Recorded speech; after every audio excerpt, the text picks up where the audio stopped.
Bismillahirrahmanirrahim. Assalamualaikum warahmatullahi wabarakatuh. Semoga kita semua diberi Allah, diberikan kesehatan oleh Allah Subhanahu wa taala. Seperti biasa, sebelum belajar mari kita berdoa bersama-sama. Raditu billahi rabba wa bil islami dina wa bi Muhammadin nabiyya wa rasulah. Rabbi zidna ilma warzuqna fahma. Rabbi shrah li sadri wa yassir li amri wahlul 'uqdatam min lisani yafqahu qawli. Rabbi ighfirli wa li walidayya warhamhuma kama rabbayani shaghira. Amin. Al-Fatihah.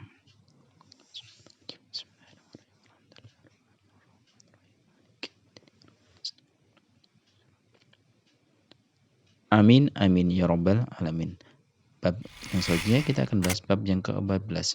Hidup sehat dengan makanan dan minuman yang halal serta bergizi. Sehat dengan makanan minuman halal dan bergizi. Diterangkan surat An-Nahl ayat 114. A'udzu billahi minasyaitonir rajim. Bismillahirrahmanirrahim. Fakulu mimma razaqakumullahu halalan thayyiban. Washkuru ni'matallahi in kuntum iyyahu ta'budun. Sadaqallahul adzim. Maka makanlah yang halal lagi baik dan rezeki yang telah diberikan Allah kepadamu, dan syukurilah nikmat Allah jika kamu hanya kepadanya, dan menyembahlah kepada Allah. An-Nahl ayat 114. Jadi kita syukur dan kita menyembah hanya kepada Allah. Isi kandungan surat An-Nahl apa? Pertama, perintah untuk bersyukur kepada Allah Subhanahu wa taala karena telah diberikan rezeki yang sangat banyak oleh Allah Subhanahu wa taala. Yang kedua, perintah untuk mengkonsumsi makanan dan minuman yang halal dan baik. Ketiga, perintah untuk menghindari makanan dan minuman yang haram. Jadi untuk bersyukur, menyembah kepada Allah, memakan minuman yang halal, dan menghindari makanan yang haram. Makanan yang baik dan yang lain-lain. Halal dapat ditinjau dari 3 hal. 3 hal itu apa saja? Hal yang pertama adalah halal zatnya. Dari zatnya tersendiri adalah zat yang halal, tidak tercampur oleh zat-zat yang lain.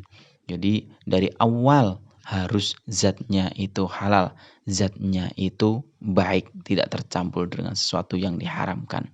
Yang kedua, hal proses pengolahannya. Kalau yang pertama tadi zatnya sudah halal, lanjutkan proses pengolahannya. Yang pertama sudah halal tapi proses pengolahannya tidak halal, maka makanan tersebut dihukumin menjadi haram. Jadi kita harus halal zatnya dan halal juga prosesnya. Yang ketiga, halal cara mendapatkannya. Jadi 3 hal, halal zatnya, halal pengolahannya, halal cara mendapatkannya.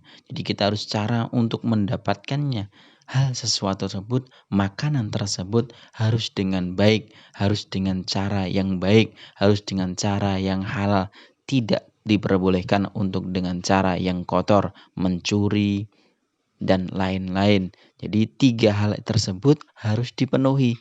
Ketika salah satu hal ini tidak dipenuhi, maka makanan tersebut bisa dihukumin haram. Jadi kita tidak diperbolehkan. 3-tiganya harus terpenuhi. Kalau tidak salah satu pun, maka makanan tersebut dihukumnya adalah haram. Makanan yang baik. Jadi sudah halal dan baik. Makanan yang baik itu bagaimana? Makanan yang memiliki kandungan gizi dan nutrisi yang cukup sehingga bermanfaat bagi tubuh kita. Kalau makanan yang baik itu nutrisi dan gizinya cukup, bermanfaat bagi tubuh, maksudnya apa? Bermanfaat bagi tubuh untuk menyembah, untuk beribadah kepada Allah Subhanahu wa taala. Manfaat mengkonsumsi makanan minuman yang halal dan baik. 1, membawa ketenangan dalam hidup kita. Jadi kalau kita makan minuman yang halal dan baik, maka hidup kita akan tenang. Selanjutnya, menjaga kesehatan jasmani dan rohani. Sudah tenang hidupnya, sehat jasmani dan rohani pula. Mendapatkan perlindungan dari Allah Subhanahu wa taala. Hidup tenang, sehat jasmani, sehat rohani, perlindungan dari Allah didapatkan, Dan selanjutnya aktivitas yang dilakukan membawa berkah. Jadi kalau kita sudah makan minuman yang halal, badan sehat, mendapat ridho Allah, hidup kita akan berkah. Terus apa? Semakin rajin dalam beribadah. Kalau nutrisinya baik, makanan kita yang makan halal, makannya baik, insya Allah kita akan semakin rajin dan giat beribadah. Yang terakhir, mendapatkan ridho dari Allah Subhanahu wa Ta'ala. Jadi tadi di dalam surat An-Nahl diterangkan ayat 114 tadi, kita harus menyembah kepada Allah, kita harus bersyukur kepada Allah. Untuk apa? Untuk mencari ridho Allah Subhanahu wa Ta'ala. Itu saja dalam dunia ini. Dampak negatif mengkonsumsi makanan dan minuman yang haram. Apa dampak negatifnya? Menimbulkan berbagai macam penyakit yang merusak tubuh. Jadi makanan yang haram itu akan menimbulkan penyakit dalam diri kita. Makanan yang haram menimbulkan gangguan pada diri kita, membuat jiwa menjadi terganggu. Makanya kalau makanan itu sudah mengganggu diri kita, mengganggu tubuh kita, menjadi penyakit, maka kalau kita sudah sakit, kita terganggu, kita harus cek makanan yang minuman kita. Membuat doa seseorang tidak akan dikabuli Allah Subhanahu wa Ta'ala. Naudzubillahi min dalik. Kita sudah kena sakit, terganggu jiwa kita berdoa tidak diterima oleh Allah Subhanahu wa Ta'ala. Maka dari itu kita harus memakan makanan minuman yang halal dan menjauhi yang haram. Yang terakhir, membuat orang malas untuk beribadah.